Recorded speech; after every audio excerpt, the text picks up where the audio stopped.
Jordan में अमेरिकी base पर हुए हमले के बाद अमेरिका ने बयान जारी किया है। अमेरिकी सदर जो बाइडेन ने कहा है कि इस हमले का जवाब हर हाल में दिया जाएगा और कसूरवारों को बख्शा नहीं जाएगा।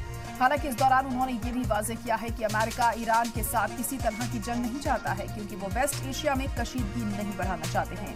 अमेरिका के आला अफसरान के मुताबिक इतवार को हुए अमेरिकी बेस पर ड्रोन हमले को रोकने में अमेरिका पूरी तरह नाकाम रहा।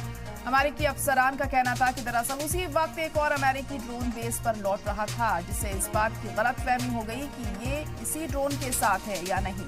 हमला इसलिए नहीं रोका जा सका क्योंकि ड्रोन अपने टारगेट के बिल्कुल करीब पहुंच गया था। इस हमले में अमेरिकी फौज के 3 जवान मारे गए थे, जबकि 40 से ज्यादा जख्मी हो गए।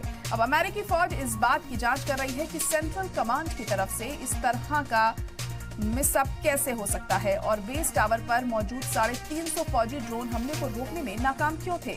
अमेरिका ने हमले में मारे गए जवानों की तस्वीर भी जारी की है। जवानों की मौत के बाद उनके घर में मातम का माहौल है। हमले ने वेस्ट एशिया में ईरान हामी मलेशिया के खिलाफ अमेरिकी फौजी सिक्योरिटी पर भी सवाल उठाए हैं।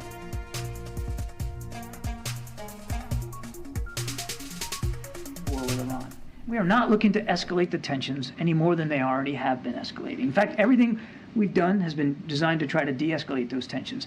That said, this was a very serious attack. It had lethal consequences. We will respond, and we'll respond